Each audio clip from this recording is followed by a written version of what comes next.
Austin Federa. Hey. How are you? Good. How you doing? I'm very good. We're very excited. I was just saying, we're moving the merch out the way. We're sort of swamped in here. I should have brought you some more. Do you have merch as well? We blew through all of it in the first day and a half. What a I knew heartbreaking you would have. situation. I've seen some of your merch and it's awesome. Appreciate it. Yeah. I think you have to bring good merch to a Solana conference, right? Yeah. Yeah, you've been around for a long, long time. We're going to dive into DoubleZero. We're going to dive into Solana. We're going to dive into some of the announcements that you made on stage, because there's some number go up type announcements that people at home love. We're going to create some FOMO. But what kind of merch did we miss out on? Oh, we had shirts, stickers, little fingerboards, like little mini skateboards. Love those. There might be I love there those. might be a few of those left. You can check. Okay.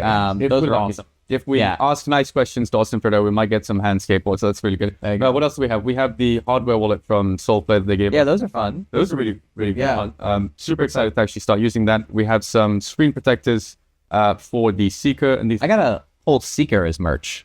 You won? Did you get one? You spin and win? No, just one of the Solana mobile guys. Like, here, you want a Seeker? It's like, Well, yeah, I'll take a second. This is great. You fly a lot. This is a privacy screen, so people can't see what you're doing on your Seeker. So that's for Nice. you. Love it. Okay. Now, we are all huge fans of what you've been doing for years and years and years. Obviously, the Solana Foundation. But I get the impression that people were sort of blaming you for everything for a while. Anything that went wrong is like, Austin, fix it. And It was an honor to be the problem. It was. Now you've sort of stepped away from that, but you've taken on a much bigger problem, which is fixing the entire internet, rebuilding the entire internet. So then people email you when AWS goes down, they're like, Austin, fix this. Yeah, well, the good news is when AWS comes down, they can't tweet at me. Yeah. It's all in emails, or they're still coming after you? No, it's good. I think the meme of blaming me for everything, the history of this is actually hilarious. And so this was post FTX. Okay. And there were a bunch of projects, mostly NFT projects that really had no product market fit. They were ambitious IP endeavors that really had nothing else under the hood. And we were all there. we were all there. Yeah, there might be some children watching. So, they come to Solana Foundation and be like, you got to bail us out. And we're like, first off, what does that even mean? They're like, buy our NFTs, give us a bunch of money. And I was the person willing to say no. So you were the one that at the. I was the person that was like, look, like, guys, like, this doesn't make any sense. Like, we have to make sure Solana can get through this, market structures can get through this, DeFi can keep going. Like, it's sink or swim. Like, you launch a token, right? People don't think of NFTs as tokens, but that's what the T literally stands for in NFT. Yeah. And so there were a cabal, let's say, of NFT whales and projects that started a campaign to get me fired. Is that really? Absolutely. Yes. There's all Telegram chat and Discord where they were kind of coming up with like new ways to attack me and try to get me fired because they know they could bully someone else at the foundation, and they wouldn't have been able to. Foundation is like very secure in what it does into giving grants. But it got to the point where it was just like so obvious that I think it was Super Team India came up with this originally. There was like this meme about like, we're just going to blame Austin for literally everything. So you get blamed for this stuff that doesn't make any sense. Yeah. So that's the origin of that. That's a wild story. That sounds kind of like traumatizing a little bit. Yeah. It was great. People were coming out. No, it was great. Yeah. I mean, it's anyone in this industry for a long enough time, you got to develop some thick skin. And actually, they kind of talk about that. I feel like that's kind of like a lot of Solana's history. Like anything that like a lot of like the E community and what's coming after Solana Floor are like big things. We kind of flipped around and took it. Like the Solana manlets. Yeah. Like blame Austin for everything. You kind of turn that into a meme and a joke, and you run with it. Yeah. I feel like that's been like actually like a really big strength of Solana. Yeah, it's kind of this classic thing of if someone's attacking you for something that isn't real or isn't true, all you have to do is like get them to go to the end conclusion. Yeah. Right? It's like you see this all the time in any type of like disingenuous movement is they get to a place where it's like anyone, even if they start out with a shred of truth, like, yes, Solana is more centralized than Ethereum, the L1. Not than the L2s, but then the L1, certainly. Yeah. But you get this other trade-off for, and you can have this nuanced conversation about how different projects are trying to do different things. But these are people who are like, there's 60 Solana validators. We're like, wait a minute. Like, there's not 60. There's like 1,000. Yeah.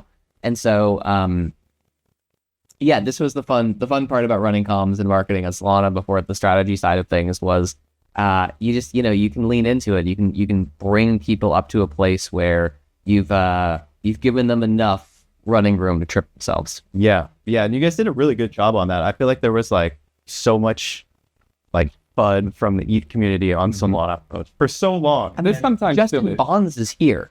Like at Breakpoint, talking about how much he loves Solana and loves the new governance structure of the Solana Constitution that they announced yesterday. I mean, how many negative Solana tweets does that guy have? I mean, it's got to be in the thousands, But right? to his credit, he's completely come around. He reevaluates his positions. Like he does what any good researcher and criticism should be. Yeah. Take new information into account, change your mind. Yeah, yeah. It's all about changing your mind. It seems you have not changed your mind as far as not sort of operating within the rules that are set for you, because I read the rumor has it when you were 15, you installed Mac OS on a Dell laptop and caused a bit of a meltdown in Apple HQ, and now you've decided I don't like the way the internet's working. I'm gonna break it, fix it. So how do you go from destroying Apple's sort of confidence in their own security systems and their own abilities to secure their systems to thinking I'm going to take on a much bigger, more global challenge? How does that work? Yeah, the idea that Solana needs to go faster than the public internet allows it to go is actually not a new one. I was talking with Toli about this back in 2022 when we started to work on the FireDancer project. And in that process, there was just all these bad ideas. Like, what if we just bought every validator like a 10 gigabit connection? How does that scale? We solve the public internet problem. Also, the bare metal providers are quite good at what they do in the local area. It's really when you talk about crossing oceans and continents, the public internet really falls down. Right. The public internet's pretty good in New York or Amsterdam or something like that, especially when you're talking about data center campuses. But Solana's a global network. And so, Wall Street does not run on the public internet. Apple does not run on the public internet. As you found out. Yes, right. Yeah. But all the cloud providers, all these high performance systems, Google, etc., they build their own private networks. And so the goal and the task of DoubleZero is, could we design an architecture that allows for a network like Solana to move faster than the public internet, but not have it be reliant on any one vendor, any one type of lock-in system. Okay. So DoubleZero itself, we don't run any of the fiber for the network. We have 15 network contributors that all run and manage their own fiber connections and contributions to the DoubleZero network. This is very similar to Solana, right? The foundation does not run any validators. It's all this community of individuals and businesses and now Wall Street firms that run Solana validators. That's what makes the network secure and trustless and safe. And we've taken that same approach to building DoubleZero. The piece of this that people, I think, don't understand is how fragile and how centralized the public internet actually is. So if there's something that happens like, some sort of network incident, right? This happened a few months ago where a bunch of validators in Tokyo started having really high skip rates. And no one really knew what was going on. Well, what turns out what actually happened is one of the cables that runs between Tokyo and the United States, there was an underwater landslide and the cable got damaged. Or it was the Russians. Or, well, yeah, sure. The line between an underwater landslide and Russia is very thin these days. Yeah. These things happen. No. The problem is that observability doesn't exist when running a Solana validator. It's not like you can just call up the cable. It's not even you. It's like you are in a data center. That data center has a contract with an ISP. That ISP then has a contract with someone else. That someone else has a cable that runs from, point A to point B. You have no visibility into any of that. It's a validator sitting in a data center at Tokyo. And so the nice thing about the DoubleZero network is all the data is actually on chain. So all the telemetry, all the ISIS data, all the routing information, all the link utilization data is actually published to the DoubleZero ledger. And so as a validator operator, you can go in and you can say, what path is my data taking over the DoubleZero network? How healthy are all of these links? And we alert people to when there's a problem with something, we automatically route around it. But they have full insight and full transparency to say, oh man, maybe there's something weird going on with the DoubleZero network. I'm going to voluntarily disconnect my validator and just go back to using the public internet. This is sort of the thing about Cloudflare is an incredible tool. It's an incredible technology. They've built an unbelievable company. Yeah. I own a bunch of Cloudflare stock. It's a very good company. But when a problem happens with Cloudflare, people using it don't have the ability to turn it off. Right. They don't have this idea to say, I'm talking over the DoubleZero network. I'm getting much faster performance than I can with the public internet. I think something maybe is going on with DoubleZero. Let me flop back to the public internet. That idea of multi-homing, having two different options, doesn't exist in the traditional infrastructure world at all. And so that's one of the main things with DoubleZero is it's a much more transparent way to get higher performance in the public internet. And does this sort of tie into what you were announcing on stage yesterday, where I think there's a new incentive system or an increased incentive system for validators to expand geographically? Is that also part of it? Yeah. So, a bunch of our investors and supporters have committed into a stake pool, which is just a classic Solana stake pool program. But the way we delegate out to validators is not for APY. It's not for maximum yield. It's not for anything like that. It's to support now it's going to be to support the geographic expansion of Solana. And so what do we mean by this? So right now we have fiber into somewhere like Sao Paulo in Brazil. It's very hard to run validators there for a bunch of reasons, but one of the main ones is the internet connectivity between South America and Europe doesn't go straight across. It actually goes up to Miami, over to New York, and then over to usually London, and then down into Frankfurt. And so that pathway is actually quite long. When the data is moving back to the validator, it goes the same direction. Those public internet pipes in South America are not great, so they get kind of crowded. And so you literally have too much latency to profitably be able to run a validator. You have really high skip rate. And so what do? We bring in fast fiber to these different markets, which now makes it economically viable. And we worked with Solana Foundation to design this program. We can put basically a stake bounty in this particular region. And we can say anyone who comes in and runs a validator in this region, there's going to be basically a pool of SOL that gets delegated to those validators, assuming they're not sandwiching or doing something negative for the overall health of the Solana network. And we can do this in target areas of the world. So, for example, we're bringing new fiber connectivity down, or we're not, our contributors are, into South Africa. And so there'll be sort of some incentive for folks to run more stake there. The UAE is another example. So a lot of people want to run validators here. The public internet infrastructure here is quite weak, and the private fiber lines are some of the most expensive in the world. And so our contributors that are saying, hey, we're going to go out and make it possible to run Solana validators in the UAE, that stake helps make that a more profitable endeavor for the validators that are opting to move here.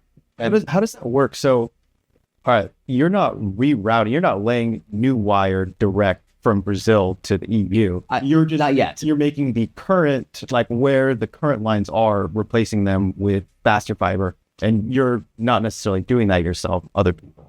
So our totally. So maybe this is worth going through in kind of like a lower level detail. So there are public internet links, and then oftentimes these are the same cable system. Yeah. But the public internet is not optimized for performance or speed. It's optimized for cost. Okay. And so what that means is your data is always routed over the cheapest path to get to a certain place. So one wire, yes, with multiple wires inside, that picks the cheapest route. And even so, that the multiple wires inside, each of them may have 100 different like channels of data moving across them. Each one of those channels might be 400 gigabits per second. Yeah. The amount of data we can push through fiber is crazy. Yeah. The problem though is unless you have reserved guaranteed capacity on like a wavelength of light, you're dealing with all the normal congestion you'd normally have. And so what that means is these links that the public internet providers run, they run it at like 90 to 95% capacity. Okay. So anything goes wrong and they're dropping packets or they're routing you in a different place. Yeah. And so not only is the DoubleZero network guaranteed bandwidth and guaranteed latency, we don't run the thing over capacity. So it's able to handle burstable capacity. A great example of this is the 1010 flash crash. Yes. That we all know and love. We'll be talking a lot about that. So. I'm sure. So when that happened, you actually saw just the crypto market crash affect the entire public internet in Europe. Oh, no way. Jitter went up, packet loss went up, latency went up all across Europe. And Europe has some of the best internet infrastructure in the world. The DoubleZero network saw, orders of magnitude less impact from that. And so validators on the DoubleZero network, they didn't see anything. The skip rate everywhere else went up. Crazy. And so it's you can sort of think about it as like in trading, which is really like, my co-founders and most of the team, they come from the trading background. Like Piper Nixie trader. Yes. Yeah. Okay. So if you look at like, P50 versus P90 versus P99 distribution. So what is the 50% average of latency on DoubleZero versus the public internet? Yeah. DoubleZero is maybe 10% faster. It's not that much faster for the most part. If you look at the P99, we're like 5x faster sometimes. Oh, and those tails, the long tail, the edge cases are where you make or lose all of your money in trading. So it's oh man, that's crazy. Yeah. It's crazy how similar a lot of that is to like how Solana functions. Sure. Like we see like max bandwidth, you see like max transactions hit at certain points, and there's bottlenecks. Crazy spikes. Right. It's exactly. It's like when the Trump coin launched. Yeah. You saw the steady state of Solana go from like a few thousand TPS to like 8,000 TPS. Yeah. And that ramp up, if you were able to land transactions as a user, as a market maker, as an algorithmic trader, whatever you were doing, you all of your ability to make money was in a very short period of time. And if you couldn't compete at that moment, you were out of the money. You missed out on the whole thing. Yeah, I have to admit that particular part of your description, now it makes sense to me why we say high performance distributed systems rather than just blockchains, because there's many different types of blockchains. And now that you're focusing on that, long tail, high performance element of what people do or what people need to do, now it makes a lot of sense. One of the questions we had for you was, it is a mouthful. How would you reduce it to just a single word or, 2-3 words? How would you shill it to somebody's grandmother? Reblogging the internet sounds great, but I guess the question would be, with the internet works, I can go on Google or I can do my search and the page loads. And now it makes sense that it's high performance and distributed systems, and the mouthful now falls into place. Yeah. It makes sense. If anyone's got some great ideas, let me know. One of the things we talked about is building a new internet or a performance first internet. Yes, I like that. Or an internet optimized for blockchain.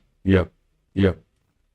Speaking of that, you shared some milestones as well. Yes. There's some very impressive milestones. And I think what made me sort of giggle actually a little bit is between the time that you made the slides and getting on stage, the number has gone up even more. Yeah. Another good number go up story in crypto land. So have the numbers gone up even more since then? And talk to me about how important these milestones are for you at DoubleZero. Well, we'll get into the milestones, but the good news is anyone can check it because, again, we publish all of the data about this on chain, and that's where the dashboard is actually sourced. Yep. So doublezero.xyz/dashboard, you can see every fiber link in real time, look at utilization, look at what adoption of the network looks like. We have about 40% of Solana by stake, 50% of Solana by physical servers running on the DoubleZero network today. We have 3.4 terabits per second of capacity, which is 3,400 gigabits per second of capacity. That's insane. The average Solana validator has between 1 and 10 gigabits per second of like maximum throughput they have available to them. And when you say 40%, I feel like a couple of months ago that was at 30. Am I remember that correctly? Yeah. So we actually launched October 2nd. So on our testnet, we had about 10 to 15% on testnet. That was just sort of in a testing phase. But yeah, we had a very fast adoption curve now that we launched the mainnet beta. Has there been a faster adoption curve? I mean, that's an incredible story. Yeah. I mean, one of the things we started doing recently is onboarding RPC providers too. Right. And so you sort of think about it as like, again, using very trading language, you have venues to trade, you need to connect. Yeah. And so in one way, a venue is like Coinbase, Binance, NYSE. Another venue is like the Solflare validator, the Jupiter validator, Helios's validator. These are all effectively trading venues because each slot is a moment you can trade. And so when, there's a leader schedule from like, you guys run a validator? Yes. Yeah. Well, so not us, but parent company runs about it. Yes. Yes. So when that validator is building a block or building 4 blocks, there's 1.6 seconds where it is the trading venue. And everyone who wants to trade on Solana is rushing to that venue. Right. Then that moves to another place, and that moves to another place. And so the more venues we have connected into DoubleZero, the better experience is for traders. And so we had to get the venues first, which are the validators, and then we get the RPCs onboarded. And that's where you start to see profitability go up. Interesting. Because the difference between, you might say, 5, 10, 100 milliseconds. What's 100 milliseconds? Well, it's 25% of a Solana block. Yeah. But if you miss that, if you don't get your transaction to that leader in time, you may have to wait for leader rotation, which means you're now delayed 60 milliseconds for the leader rotation to switch, plus another 400 milliseconds for the block. And by that, time, that's half a second. And the market may have moved, and the economic opportunity you're trying to capture may be gone. I find this fascinating because, and correct me if I'm wrong here, but from a non-technical perspective, from where I'm looking at it, it seems that the job is still far from being done. You've got amazing teams like Jito working on BAM. You've got Raiku coming out with ahead of time block auctions. So it seems that there's Harmonic getting into the business. Exactly. Yeah. So it seems that there's the problems are being approached from so many different angles, and does that give you confidence that we have some sort of unity, I guess, in the Solana ecosystem developer community moving in the right direction, or are all of these teams? Well, I'm sure there's tribalism there as well, but or all these teams sort of focusing on their own aspect of similar sets of problems? How do you view that? So I don't mean actually to stokify no. So I love how unaligned Solana is. Okay. Yeah. Like this is like going back to 2021. Like we have vehement debates constantly about what the right way to do something is. We have teams like aggressively competing with each other. I think the funding has gone maybe a little too far. Maybe it was a little bit too much publicly calling out. Right. But like you should be building, like if you don't think Judo's implementation is great, you should be building a competitor. And if someone like Temporal felt that they were not allowed to go build Harmonic, that would be a huge problem in Solana. Yeah. Like that's the moment where things would get bearish for me, because I said what we want, and I love Judo, they're an incredible team, but I want someone to feel the freedom to compete with them. Right. Just like I want someone to feel the freedom to compete with DoubleZero. And the one through line for all of these though is that the only thing that is a non-negotiable is speed.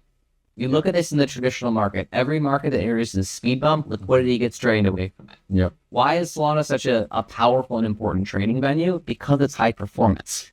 Why has Hyperliquid and Lighter maybe pulled a little bit of volume away in some places? Because they're fast, Yeah. right? And speed really means you can respond to a market more quickly. And this is why I'm very bullish on multiple concurrent leaders over the long term. And that means, I mean, the internet capital markets thesis doesn't exist without multiple concurrent leaders. Yep. And we think DoubleZero is just a better internet to swap in for internet and internet capital markets. And it's like no matter what solution ends up winning or what's the best one, having a better internet is a broad solution for that. Like all of them should be using yours in order to get faster. Yeah, Right? it does. I think that should be Exactly. Whether you think Judo's got the best implementation, Harmonic's got the best implementation, some new company we've never heard of before that's been building in the background is the best implementation, running all in the fastest rails possible and using technology that's not available in the public internet will make all of those implementations more performant. yeah. And we're neutral in this, right? We're when I set out to build DoubleZero with my co-founders, one of the things we were very strict about is we want to operate on a very low level and not have many opinions about what gets built on top of it. Now, I have some opinions on like, what the right way to do like Rotor and Voter and Alpenglow might be, Yeah. but I don't have an opinion on should Voter and Rotor be used or should it be some other system. It's like if you're going to do signature aggregation, just multicast all the signatures. It's a way faster distribution method. But I'm not going to go and argue that's the right way for Solana to rebuild consensus. Yeah. It's really about providing all of these tools for protocol developers and people smarter than myself to come out and say, hey, we can use this in this new and innovative way. Yeah. It's like you took the IBRL motto like to its fullest extent. Yes. Right? Yeah. I want to go back to something you said earlier because it sort of triggered me a bit. You mentioned Validators in the UAE. People are, expanding geographically. We spoke with Soulmate's CEO. One of the sort of recurring themes at the moment has been DATs. Yeah. I know you have some opinions, strong or not, it remains to be seen. But the ongoing discussion about whether or not DATCOs pose significant systemic risk to the Solana ecosystem, people seem to be quite opinionated on it. It's a very divisive conversation. We've been asking to most people to care about DATCOs, and his response, Marco's, was that sure, some will fail, some will be acquired, there'll be mergers, natural sort of consolidation / shakeout S-curve that you would expect to see in that area. However, the DATCOs like Soulmate that are actually deploying Sol actively across the Solana ecosystem, using it in Solana DeFi rather than just staking it and leaving it, will likely not be part of that equation of significant systemic risk in the Solana ecosystem. Some people think it's all cooked. Where do you stand on that spectrum of DATCO risk assessment? Yeah. I mean, I don't think they're any riskier than the exchange run validators, right? Like, I actually don't think that we should think of, in some ways, like Forward's validator or one of these big DAT validators has more alignment than like the Binance validator or the Coinbase validator. Mm-hmm. And yeah, I mean, at the end of the day, like the only thing that Solana DAT has is its Solana stake. That's literally the point of the treasury vehicle, is it doesn't really have much else. An exchange is a broad base of business interests and incentives. And, as we saw with the collapse of FTX, like Solana had underinvested in exchange relationships. Mm-hmm. And so when something bad happened, these exchanges were like, oh, we don't know anyone at Solana. Like, I guess we're going to delist this asset until we figure out what's going on. Right. And that was like a very harmful reaction. it's not like if we enter a bear market and Solana starts dropping, like the DAT is still fundamentally holding that asset. It doesn't have an incentive to offload in that same way or something like that. But so it is entirely possible. One of the arguments against that is, hey, look, if the price crashes for macro reasons that are entirely out of everyone's control and that get further compressed, they might be forced to sell if they've taken on too much debt. That creates a bit of a debt spiral, and then we're looking at systemic risk. So I don't see how that's any different than any other large institutional holder now. Like, if that's the argument, then you should be worried about, any large liquid fund that takes a position in the asset. Right, and then we start capping how much sold people know. Yeah, and then suddenly we enter a very interesting form of communism. Right. Which I know you have strong opinions on. You and I have discussed that in the past, so we don't want that. No, and so that's kind of that's the approach here. Is like, I think there are good DATs and bad DATs, just like there are good validators and there are bad validators. Talk to me about those bad DATs. What makes them less optimal? Sure. So I think a failure case would be if there becomes no one gets fired for buying IBM staking provider. Right, where if every DAT in the world is just said, we're going to use Austin Co as our infrastructure provider, and all the DATs end up running on the same infrastructure provider, that becomes a consolidation risk, right? Then it's one company holds all the keys to all these validators, and even if they're a very good, honest actor, they get hacked or something, there could be interruptions that happen from that. And so I think that's maybe the right way to think about a risk profile, but that's got nothing to do with the DAT. The biggest issue with DATs are that they often have SOC 2 requirements for validators, and that something limits the number of validators that are possible. My kind of maybe contrarian take on that, though, is I think we are, whether you like it or not, right? I'm not saying this is a good thing, but we are starting to exit the period where a hobbyist validator is going to be a commercially viable. Right, we're talking to layer 33 later. Yeah. What interesting. Okay, so I want to touch on that a little bit because we like the idea of democratizing access to, being able to run one. And I think Jolie posted something just yesterday in layer 33, commented under it saying, why does it cost 500 plus SOL to run a validator? It should not. We want people to be able to do it with much smaller amounts. Is that the direction that we're generally moving in? Is that net positive? So here's the problem. Anything you do to make it easier to run a block, so let's just clarify something. You can run a validator for zero cost. Mm-hmm. That's 100% true. You can't run a block builder for zero cost. So every RPC in the world running on Solana is validating the chain constantly. Right. And so you can run a validator for, $300 a month in a bare metal provider. That's actually not the problem. The problem is if you want to be a block builder. Sure. So if you want to be a block builder, what they're really complaining about is the vote costs, right? And vote costs are done this way because votes are transactions in Solana today. In Alpenglow, it looks like they're going to really reduce the vote costs pretty significantly, which will help with that because it's about, I think it's 1 SOL an epoch, about maybe 1.5 SOL an epoch on vote fees nowadays, which can be reduced more. But running a validator is actually very different than running a block producer. And this is sort of like this little bit of a fallacy on Ethereum where it's if you 32 ETH, you can run a block producer. Technically true, but how often does that validator get to build a block? I think it's once every 2 weeks is the average number.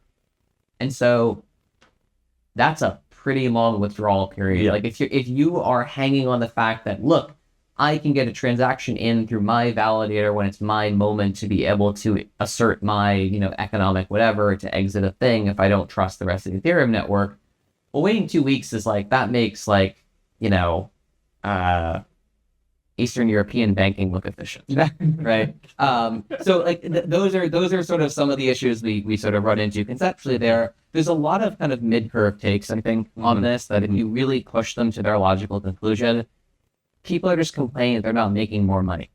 There's a lot of ways to solve the validator economics on Solana to make it easier for the break-even standpoint. Mm-hmm. I don't think the vote costs are inherently that problem. One of the biggest debates we're sort of having in crypto right now, it's not a Solana-specific thing, is when a validator is building a block, are they a king for a day dictator that gets to choose absolutely everything from the content of the block to the ordering of the transactions in the block? They could build an empty block if they want. or are what they're doing is they're being asked to verify a set of rules enshrined by the protocol and basically verify correctness. Are they dictator or are they doing hot dog, not hot dog, right? And that's kind of like, that's the question. And that is a huge debate that's much bigger than Solana at the moment. Very interesting framing of that debate. I think we could sit here and talk about it all day possibly. And, you know, for better or worse, I have to, before we get to our final question, which is, well, we are going to end on a bullish note, I promise you. Another one of these mid-curve takes, I think that you called it a mid-curve take is buybacks or some kinds of buybacks. You've been quite buybacks. You hate buybacks. Okay. Buybacks. Give us the rundown. How much time do we have? We not a lot, but like, Okay. well, a lot of people love buybacks. Well, too bad. It's going to take a while. So, Okay, strap in, so issuing a token is effectively a debt instrument, Okay. right? So when you give a token out into the world, there's an implicit experience there of you're going to run a Solana validator. You know, here's a bunch of tokens that either you've purchased or you've been granted or you've obtained in some way, and I don't have the money to pay you $500 a month to run a Solana validator back in like 2019 or something like that. But I can give you these tokens, and if you're a believer in the network and you think we can make something, you know, impressive and valuable, there's a thesis there. But that's effectively me issuing debt. Right. And so the problem with buybacks is they're not actually changing the underlying economics of the token unit. So if I'm going out and I'm saying, you know, oh, my protocol took in $5 million of revenue, I'm going to go on the open market and I'm going to buy $5 million of my token. Well, what have I done there? I've swapped revenue that came in through protocol revenue to buy a bunch of tokens that are now held by my team. What do I do with those? Okay, well, it's like, well, I can use them for grants, I can use them for whatever, but at the end of the day, every token you take in is sell pressure you again send out.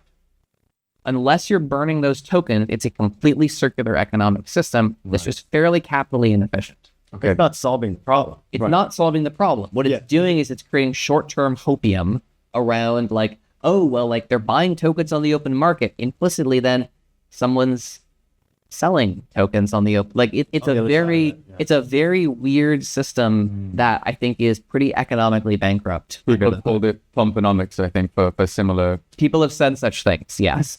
So I think there's really only two honest ways to do this. Either you do what we're doing and you have a fairly high burn rate associated with this and you don't have any inflation on the protocol, and so you have deflationary pressure over time, or you do what Solana did and you said, look, we're going to issue a bunch of tokens as a way of paying for the network in the early days, curve down inflation over the long term. And yes, you can make some argument about how if Solana inflation were lower, maybe SOL would be X% higher today. But, you know, first off, it's very hard to prove in retrospect. And the other thing is we already have validators that we just talked about complaining about profitability. So who's going to pay them? If it just becomes the Solana Foundation saying, we're going to give every validator $500 a month to cover some of the server costs, again, that's just circular. Because where does the Solana Foundation get those tokens from? That money to pay? Selling tokens to someone else. And so I'm very bearish on buybacks because I think they're just like, they're short-term LARPing on token economics. I think whoever's watching this that's pro buybacks is probably going to have to rethink their position on that. It's something we could talk about all day, specifically the inflation reduction proposals as well. Cindy 228, 411 was 441. I think so, yeah. Yeah, also coming out, people think it starts with a 4 and it's 0 in it. Yeah, there's a 0, there's a 4, there's a 1. People think it's quite like fast. We don't have time to do that, unfortunately. So I want to end on a super, super bullish note. For the people that are watching us back at home, what is the single most exciting development that we can look forward to in the next 12 months? Let's say it's a bit blurry if you look further out than 12 months in crypto, but Solana specifically. What's going to happen in the next 12 months that we should all be extremely excited for? I think we're going to see like Alpenglow on testnet. We're going to see like a full version in production that people can see the differences. We're probably going to see a rollout to a mainnet test cluster at some point. I would be very surprised if we're sitting here next year and Alpenglow is not rolled out to Solana mainnet yet. Well, we'll be in London next year. Oh yeah, I guess I'd be worried if we're sitting here. Yes. But no, I think by the time Breakpoint rolls out, I would expect Alpenglow to be live on Solana mainnet. You know, we're dropping the beta tag with We are. Yes, we are. So Well, what happened to beta tag? It's bullish. fun. Yeah, extremely bullish. Unfortunately, that is all the time we have for today. Appreciate it. Thank you so much for joining us. Really, really appreciate it. thanks. That was